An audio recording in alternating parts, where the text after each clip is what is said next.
Some cars are just metal boxes to get you from point A to point B. Others are all about speed or luxury. But every once in a while, you come across a car that's different. It's the physical results of a lifelong passion. And today, we're going to dive into the story of one of those special cars. And this is where it all starts, with this quote from Alson Lara, the owner and the mind behind the car we're looking at. That single sentence really is the key to this whole story. This isn't just about a machine, It's about the pure joy and focus that this hobby can bring to someone's life. And this is the machine at the center of it all. A 2013 Nissan GT-R, better known as Godzilla, decked out in this incredible gold.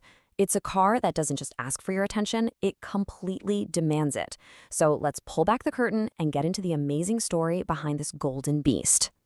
Yeah, because for Alson, this project was way more than just bolting on some cool parts. It was a tribute to his heroes in the car world, it was a hands-on challenge to himself, and really it was the finish line for a dream that started a long, long time ago. So let's hit rewind for a second. To really get this car, you first have to get the guy behind the wheel, Alson Lara. And his passion for cars, like so many of us, was really forged back in the 90s. I mean, this is a story so many of us can relate to, right? The 90s were just this golden era for Japanese tuner cars. Alson was totally hooked, flipping through magazines in class when he probably should have been studying. That obsession led to his first project, a '96 Civic. And that first taste of making a car his own, it put him on a direct path to his ultimate dream car, the GT-R. That dream of owning a GT-R was always there, kind of simmering on the back burner.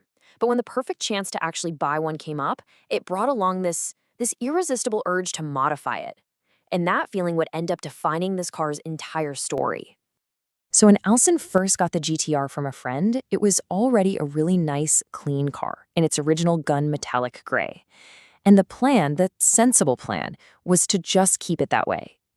What we call OEM plus. Looks mostly stock, but with a few high-quality tweaks. But as anyone who's ever caught that modding bug knows, those simple plans almost never stick. That urge to build something totally unique was just way too strong to fight. And that urge didn't just lead to random changes. Oh no, it took him down a very specific, very focused path. This car was going to be a complete transformation, inspired by one of the absolute legends of Japanese car tuning. So who exactly is Top Secret? Well, in the JDM world, they're basically royalty. For decades, these guys have been known for building absolute monsters, painting them in this iconic gold color, and then flying them out to Europe just to chase insane top speed records.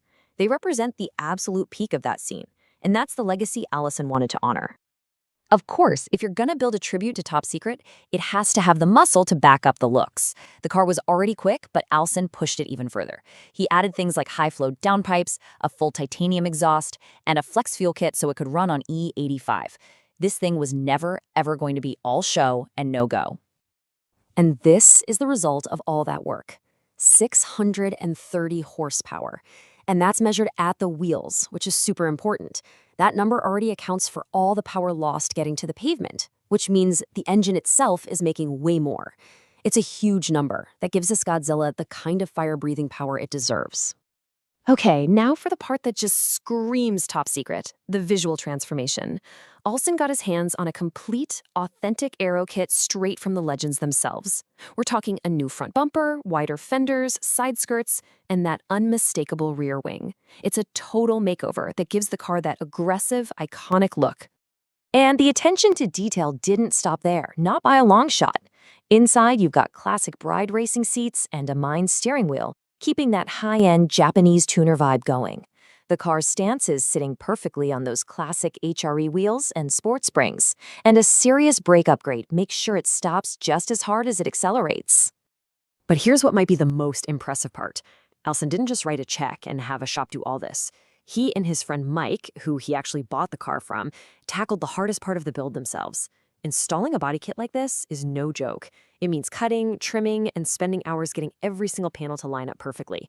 They spent 3 straight days on it, and I'm sure their backs were killing them, but wow, what an accomplishment. So after all the dreaming, the planning, and the hard work, the vision finally became a reality. And in Alson's own words, this was the entire point.